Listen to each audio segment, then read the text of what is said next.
1492, yeah, we all know that year. But what if I told you the real story isn't just about a voyage? Nope, it's about the high stakes political deal that had to happen before a single ship could even think about sailing.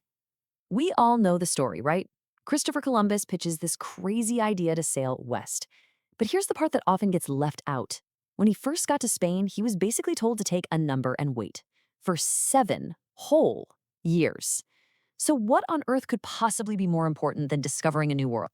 Okay, so let's dive into this 7 year wait, because this is where the story really gets interesting. This wasn't about Columbus's plan, it was all about the Queen's priorities. And this really gets to the heart of the problem. On one hand, you've got Columbus, who is obsessed, and I mean obsessed, with finding a new sea route to the Indies. But on the other hand, you have Queen Isabella, and she was completely consumed by a much, much older mission, finishing a war that had been raging for centuries. I mean, just look at this timeline. It really shows you just how long he was stuck in limbo. He shows up in 1485, but for the next 6 years, he's basically just waiting. He got just enough of a royal stipend to stick around, but his grand project, it was completely stuck on the royal back burner. All right, so why the holdup? What was so important? Well, to get that, you have to understand Queen Isabella's, let's call it an obsession. And the answer? It all comes down to one powerful concept, the Reconquista. Now, this wasn't just some other war. It was this massive, nearly 800-year struggle by Christian kingdoms to take back the Iberian Peninsula from the Muslim Moors, who had ruled large parts of it since the 8th century.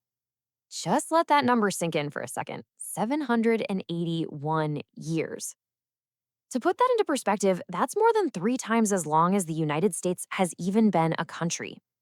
This conflict was woven into the very fabric of Spanish identity, its religion, its politics, everything. And for Queen Isabella, oh, this was everything. This was her life's work, a sacred duty to unify Spain under a single crown and a single faith. So this idea of some guy wanting to sail west to find spices, honestly, compared to this historic, all-consuming reality, it was just an expensive fantasy. But after all that time, after centuries of struggle, the finish line was finally in sight. It all boiled down to one last city, Granada. So by 1491, Granada was the last piece of the puzzle, the final Muslim stronghold. And you better believe Isabella and Ferdinand threw everything they had at it. The entire kingdom's resources were poured into this one final decisive siege. This was the big one. And when Granada finally fell, wow, this was so much more than just winning a battle. For them, it was seen as a divine victory, a really profound moment of national and religious triumph for the whole Spanish crown. The Reconquista was complete. The crown's centuries-long obsession was finally fulfilled.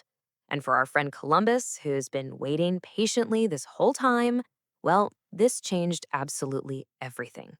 Okay, so the Queen's main project is done. Mission accomplished. So, what's next? Now she could finally start looking toward the horizon for a new project, a new way to expand the power and glory of her brand new unified kingdom.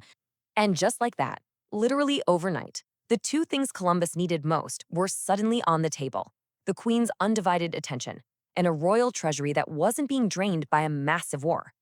The roadblock that stood in his way for 7 years, poof, it was gone. And you can bet Columbus didn't miss his chance.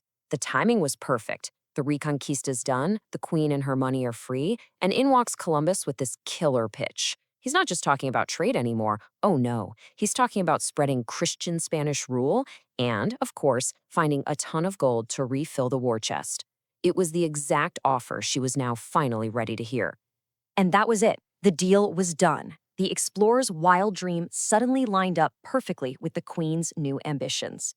Think about it. The same energy, the same resources, the same sense of divine purpose that had just conquered Granada would now be aimed westward, right across the Atlantic. So that really makes you wonder, doesn't it? When you know this whole backstory, you have to ask yourself, was Columbus's voyage truly the start of a new age of discovery? Or was it simply the next chapter in a 781-year-old campaign of conquest, just now ready to go global?